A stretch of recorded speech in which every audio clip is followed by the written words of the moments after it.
Ano kaya ang posibilidad na ito si Jimmy Alapag ay kunin bilang bagong head coach ng Magnolia Chicken Templados? Ang Magnolia ngayon ay nanalo doon sa huli nilang game pero nakita natin na nahirapan kontra Terra Firma. At syempre ang mga fans ng Magnolia hindi na satisfied na manalo na lamang sila sa elimination games.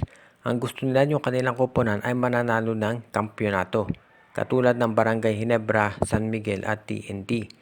At dahil nga dito nasisisi madalas si Coach Chito Victolero dahil very competitive naman yung lineup niya pero hindi pa rin sila nananalo hanggang ng championship ng matagal-tagal na panahon na.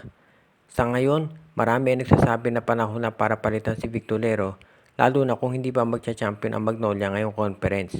Dahil sa lakas ng lineup ng SMB at syempre TNT, Tinebra at yung iba pang koponan, hindi marami ang naniniwala na itong Magnolia ay magkakampyon dito sa Philippine Cup. At kapag maaga na eliminate ang Magnolia sa playoffs, lalong lalakas ang pressure sa SMC na magkaroon ng revamp dito.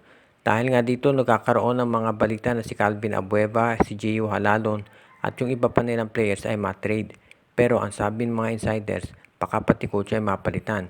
At dahil dito nga pumapasok na yung pangalan ni Jimmy Alapag kung siya ba ay pwedeng magamit ng Magnolia bilang bagong head coach. Alam natin na si Jimmy Alapag ngayon ay nandoon sa NBA G League. Pero kung gugustuhin naman talaga ng SMC, kaya nilang i-buyout yung kontrata niyan. Nakita natin itong Manila Stars, binayout yung kontrata nito si Greg Stotter mula doon sa Japan B-League. Kung ang isang MPBL team kayang gawin yan, sigurado ang SMC kaya rin yan. Alam natin na ito si Jimmy Alapag ay naging assistant coach dati ng San Miguel Beer. Dati of course kilala to si Alapag sa paglalaro sa TNT pero nakalipat na rin yan dito sa SMC Group. Kaya hindi na nakapagtataka kung yan ay maglalaro o magko-coach dito sa Magnolia. Bilang isang coach, ito si Jimmy Alapag siguradong irerespeto ng mga players dahil alam niya yung pinag-uusapan. Bilang isang dating player, alam niya kung anong niraranas ng mga players kapag sila ay nandun sa court.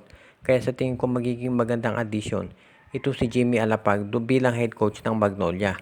Marami din ibang options dyan katulad ni Chris Cavina, Tab Baldwin, Topex Robinson at maraming iba pa. Pero kung sakali si Jimmy Alapag ang makukuha ng Magnolia, masasabi natin na very good choice ito dahil napakahusay niyan. Kaya sa tingin ko, dapat tignan at kukonsidera kaagad ng SMC yung posibilidad na siya ay gamitin. Medyo mahihirapan ng SMC na bitawan si Victolero dahil appointee yan ni Alfrancis Chua. At syempre mahirap namang aminin sa sarili mo na ikaw ay nagkamali ng pagkuha ng coach. Pero ang tagal na rin binigay na pagkakataon dito kay Victolero at sa tingin ko ay mukhang panahon na para sumubok naman ng panibagong coach itong Magnolia para makita natin kung ano magiging improvement dito.